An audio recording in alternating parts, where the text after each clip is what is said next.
Hey guys, Weathercast 100 here. Recently I've been getting some comments like doubting, or not really doubting me, just kind of like saying, how do you get this winter forecast? You know, it's probably going to be wrong. How do you basically just taking some heat from my winter forecast? I mean, that's totally cool. I'm totally open to all comments and suggestions and everything.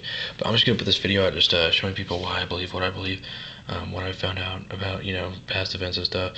And excuse me whispering, but it's like 10:30 and everybody else is asleep and it's a school night. So yeah, and excuse the wobbliness of the camera because I'm in my room and I don't have my tripod. But okay, so basically, right here what I have is two maps that I've mapped out of an entire year's worth of temperature data for my hometown, Houston, Texas. Now you can see the 95-degree mark, 60-degree mark, goes all the way down to 40 degrees. This is the average temperature of each month. Underneath this year right here that I have on top is 2009. Underneath this is 1999. If you can see that right there. Okay, so basically what I've done is taken these two and I've laid them over each other because I have a theory that there's 10-year cycles and that these will interpret the weather pretty. That if you can figure these out, that you can predict the weather pretty good. Now you can see how close together these 2 years are. How evenly they stay tracked.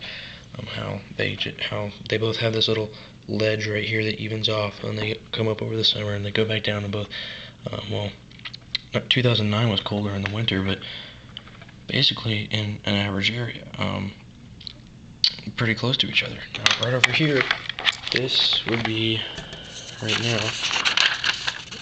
This is basically what I have going for this year, 2010, for my hometown, Houston, Texas. And right here, I have the most likely scenario plotted out in that little black dot.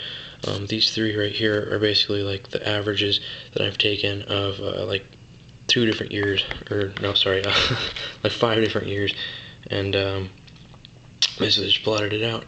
Now, as you can see, what I did is I took the years 2000 and 2003 and put them over top of each other, and then I put the year 2010 over top of it, so I can show you guys what's happened recently.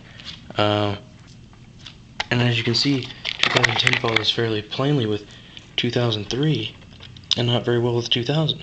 But I believe what's happening right now is that since we're reversing into a La Nina, and 2000 was more of a La Nina year, a cooler year, and we're coming closer in relations with the year 2000 in terms of global temperature, what I believe is going to happen is probably that it's going to be a combination of 2003 and 2000, and possibly even a little bit of 1999 in there. So basically that's where I believe it's going to end up right now, and I've extrapolated this out for every city in America, and I've done a lot of work on this, so I know it's taken me a long time to put all these maps together and do all this stuff, but it's cool because I find it fun and I enjoy weather, and yeah, basically just I find this really fascinating, so just to know all this stuff and figure it out. But this took me a long time, and I'm pretty sure I know what I'm doing. So, this is basically why I think what I'm thinking. And everyone has their own opinions, and that's cool. But, I mean, it's just a forecast. I mean,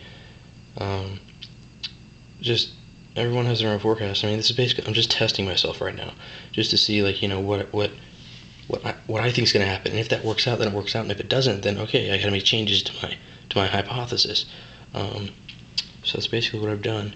And yeah, so this is basically the Houston temperature forecast for the winter, and I've extrapolated this out over the country.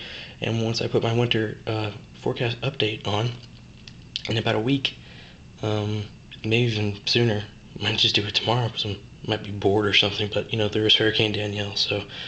But yeah, so I got my winter forecast extrapolated out. There has been a few changes to it, but not much. So we'll see how it works out. Alright guys, Weathercast 100. See ya.